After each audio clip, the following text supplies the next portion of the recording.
Hello and welcome to Irish Hours on Wrestling, Week 16, Part 1. I'm Carl Sherlock, at Carl Sherlock on Twitter, and today I'm just going to talk in news because I have quite a bit of news today.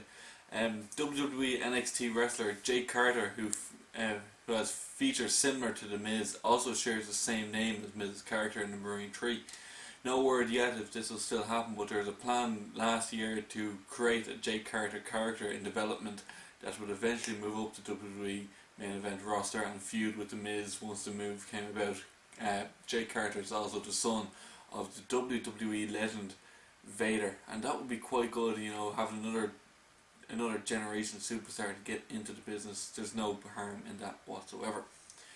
Another news on another generation superstar, let's say Jimmy Uso. He was arrested Wednesday at 12:47 p.m. in Hillsborough County, Florida, and charged with driving under the influence, according to the official website of the Hillsborough County Sheriff's Office. He had not stayed yet for long, as he was released on $500 cash bond, and said that the day at 3:08 p.m. He wasn't too long in jail at all. Uso, whose real name is Jonathan Salafa Fatu, was previously arrested on September 29, 2011 in Tampa, Florida, on suspicion of driving under the influence. An officer observed Fatu at approximately 3 p.m. that day driving the wrong way down a one-way street in a silver Mustang. So it's not much of a difference to what he has done before for Jimmy Uso, which is such a shame for Jay, because he might not ever win the tag team belt with Jimmy from now. On Raw, there was some sort of injury to CM Punk during the no DQ match with Kane. When Punk was down after a bad spill, the cameras cut away, but the referee, Mike Chioda, threw up the X symbol. A trainer came down to look at Punk a few more times during the match. Chioda called for a trainer to come down, but Punk ended up finishing the match, so fingers crossed that he'll be okay and that there's nothing serious and he'll be able to go through the match with Undertaker, because it would be so ironic if it's Punk that will have to pull out, considering the injuries caused to Undertaker. WWE officials have made offers to Kelly Maurice with the new idea that they need to bring back former divas. They've also reportedly reached out to Beth Phoenix to come back to boost up the divas division, after we've seen the Bella Twins returned on Monday Night Raw.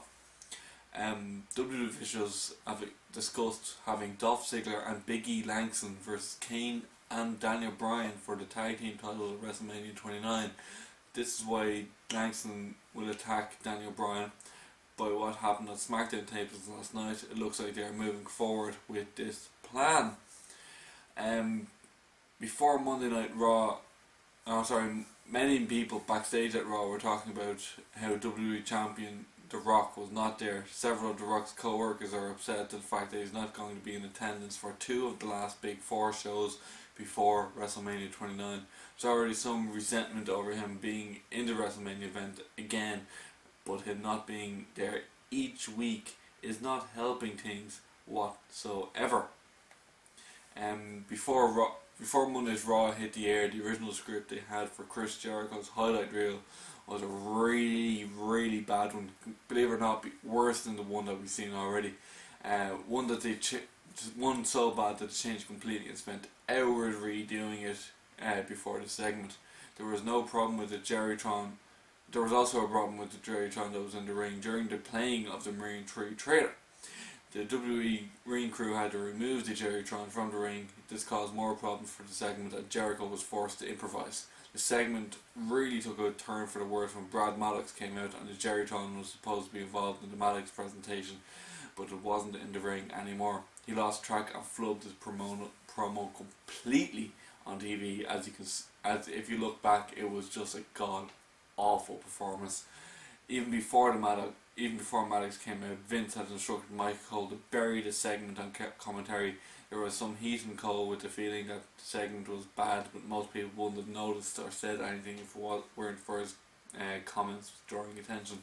Backstage, Vince was calling the segment one of the worst he'd ever seen on Monday Night Raw, and Maddox was one who got the heat for most of the blame.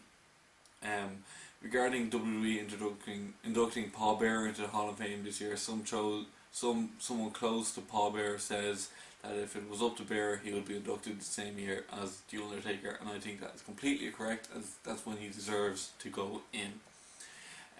Raw ratings this week did a 3.34 cable rating with 4.79 million viewers tuning in to watch Raw this week without John Cena or The Rock.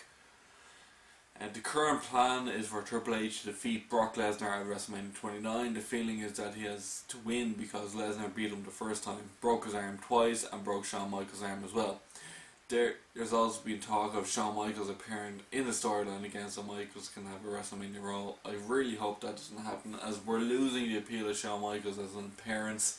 He's appeared randomly the past 2 years, and there's been no need for him to be there.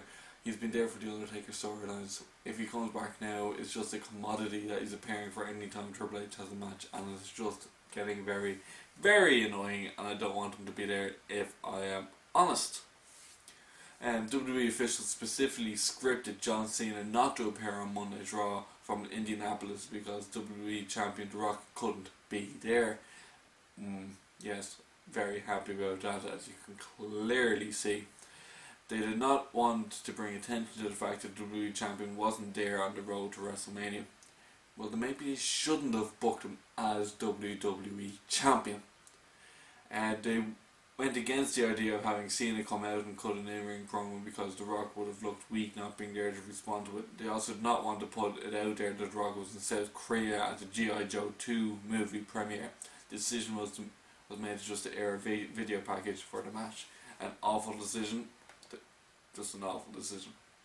Full stop. To be honest. It's just ridiculous. There's no other words for it. And last bit of news is about The Rock. He told media in Australia this week that J.J. Abrams has come up to him and offered him a role in the new Star Wars movie, in the Star Wars franchise that J.J. Abrams will be working on soon enough. So The Rock may be in Star Wars. Well, that's all the news I have for this week. It's been quite a bit of news. I'll be back in the next 2 days, and I'll be talking about I'll be talking about 2 other things that you will want to listen to. So tune in tomorrow. Follow me on Facebook. It's Carl Sherlock on Facebook. Follow me on Twitter. It's at Carl Sherlock, IEOW at Carl Sherlock, and subscribe down at this button here.